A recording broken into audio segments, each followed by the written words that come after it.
I never imagined anything like this could happen. The evening started just like any other, with no hint that my life was about to take such a drastic turn. Rufus, my stepson, had always been a bit reserved, and that night he arrived home with his friend Peter. I had seen Peter only a handful of times before, but we had never really spoken.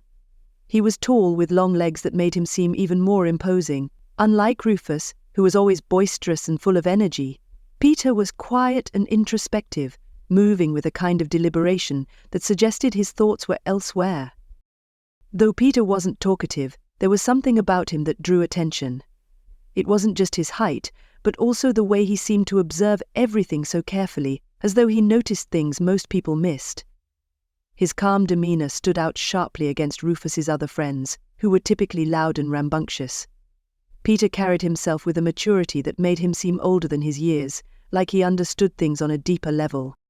When he walked into the house, he gave me a brief nod, polite but not overly friendly. It was as if he saw everything around him without needing to ask questions. I couldn't help but wonder what Rufus saw in him and why they were such close friends, but I didn't voice my curiosity. There was something intriguing about Peter, something that made me feel there was more to him than met the eye. That night, after Rufus and Peter had spent their time together, I went to bed as usual, expecting a peaceful night until morning. I was half asleep when I heard a soft knock on my bedroom door. It was so faint that at first I thought I'd imagined it. I stayed still, hoping whoever it was would leave, but then I heard the door creak open slowly. The sound startled me, and I sat up slightly in bed. When I turned my head, I saw Peter standing in the doorway, silhouetted by the dim hallway light behind him. His shadows stretched across the floor, and his calm expression unsettled me. Something about the way he stood there made me uneasy, though he wasn't smiling or speaking. For a few moments he just looked at me, his face unreadable, and the air in the room seemed to grow colder. My heart began to race, and I couldn't shake the feeling that something was wrong. I had no idea why Peter was in my room so late at night. My thoughts swirled. Was he in trouble? Did he need help? I felt a strange tension growing in the air as I sat up in bed, waiting for him to speak. "Is everything okay?" I finally asked, my voice soft but trembling slightly. I hadn't expected anyone, least of all Peter. He didn't respond immediately. Instead, he took a step into the room, remaining silent for a moment longer before finally saying, "I couldn't sleep." His voice was calm, but it didn't match the strange atmosphere in the room. "I thought maybe you couldn't either." His words confused me. Why had he come to me? Where was Rufus? My heart pounded as I tried to make sense of the situation. Something about it didn't feel right, but I couldn't figure out what. I knew I should have sent him away immediately, told him to return to wherever he belonged, but for some reason I didn't. The silence between us felt heavy, pressing down on me. I tried to sound composed and told him he should go back to bed, but Peter didn't move. He stood there watching me. He said he wanted to talk, but it was late, and I couldn't understand why he wasn't speaking with Rufus instead. I sensed something was wrong, though I couldn't pinpoint what it was. I told him again to leave, but he stayed where he was, his gaze never leaving me. I felt trapped, wishing I had locked the door. Peter's presence unsettled me. His eyes held a strange intensity that made me feel nervous. As he stepped closer, my discomfort grew. His expression shifted slightly, as if he wanted to say something but couldn't bring himself to. The air in the room grew heavier, making it hard to breathe. My heart raced as I watched him take another step closer. I thought about telling him to leave again, but the words caught in my throat. I felt frozen, unsure of what might happen next. Should I call for help? Should I get out of bed? My thoughts were chaotic and jumbled. Before I could act, Peter suddenly sat down on the edge of my bed. A chill ran down my spine at his unexpected move. Just then, Rufus appeared in the doorway.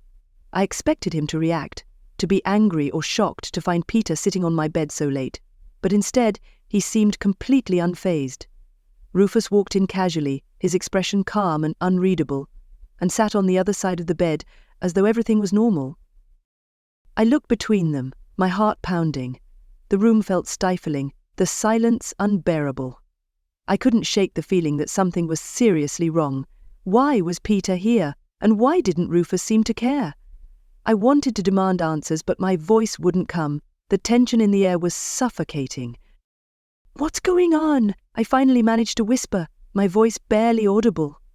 I needed answers, but at the same time I was terrified of what they might say. The room seemed even smaller now, the weight of the silence pressing down on me.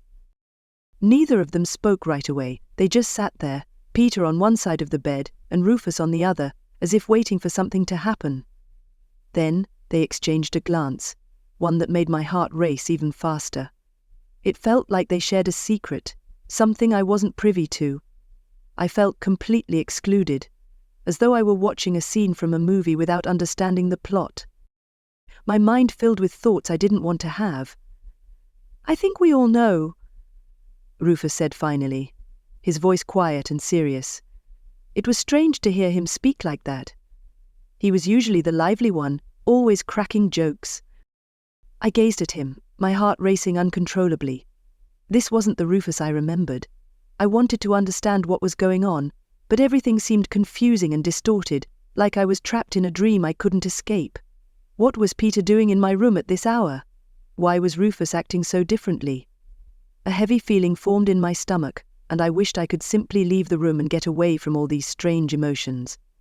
Rufus inhaled deeply, and it was clear he was nervous. "You know," he began hesitantly, "we've always kept this to ourselves, but the truth is that my friends and I admire you a lot. We've talked about it often, and tonight they encouraged me to finally share how we feel." I blinked, startled, unsure if I had understood correctly. Admired me? My heart thumped harder as I tried to make sense of his words. Was he really confessing that he and his friends liked me? A confusing blend of excitement and uncertainty rose within me. Rufus looked at me intently, his serious expression confirming he meant every word. Hearing him say this aloud felt surreal. I couldn't help but wonder what it meant for us and how things might change. I wanted to ask so many questions, but my voice seemed stuck, refusing to come out. Before I could fully grasp the situation, both Rufus and Peter stepped closer. Their faces were serious, and it was obvious they were determined to talk. Rufus locked eyes with me and said, "Whenever we see you, we feel something we can't explain, like our hearts start racing and there's this unshakable connection." Peter nodded in agreement and added, "It's strange, but when you're around we feel this warmth inside, like something special is happening." Their words stirred something inside me, and I could tell they genuinely wanted to know if I felt it too. My thoughts swirled as I tried to process what they were saying. They were admitting to having deep feelings for me, and my heart raced even faster. I never imagined they felt this way, and I questioned whether I shared the same excitement. It was overwhelming, and I didn't know how to react. Then, to my utter shock, both Rufus and Peter began removing their clothes right in front of me. My eyes widened in disbelief as my jaw dropped. What had given them the confidence to do something like this? They slowly removed their shirts and pants, standing entirely unclothed before me. Their expressions remained serious, as though there was nothing unusual about the situation. "We have nothing to hide from you," Rufus said, his voice steady and calm. My heart pounded, and heat rushed to my cheeks as confusion and surprise overwhelmed me. Why would they choose to expose themselves in this way? My thoughts swirled in chaos, making me feel like I was trapped in a nonsensical dream. The room was eerily silent, except for the sound of my own breathing, which seemed uncomfortably loud. I glanced at both of them, trying to comprehend what was unfolding. Rufus, my stepson, and Peter, his close friend, had always seemed familiar to me, yet now everything felt foreign. "Are you serious?" I finally managed to ask, my voice barely audible. They both nodded, their eyes fixed on mine as though waiting for a specific reaction or response. My chest tightened with the rapid beating of my heart, and I felt paralyzed, unsure of how to proceed. "What now?" I asked, struggling to make sense of it all. "Why are you showing me this?" Peter stepped closer, his face softening. "We admire you and we want to be honest about our feelings," he explained. "It's not just about what you see, it's about how we feel inside." His words stirred a whirlwind of emotions within me. A part of me wanted to demand they put their clothes back on, while another part was consumed by curiosity. What did they mean by feelings? I had never considered them in that light before. Rufus took a deep breath and added, "We thought you deserved to know the truth. It's difficult to keep secrets, especially when we care about someone." As I stood there, I could clearly see them both, noticing how intensely excited they seemed. My mind raced, grappling with the implications of their words and actions. It was unexpected to see them in this way, and I began to feel strange myself. I couldn't understand why I was reacting like this, but my heart was pounding. A blend of confusion and curiosity swirled within me. Suddenly, Rufus and Peter exchanged quick looks. I could sense their mix of nervousness and excitement.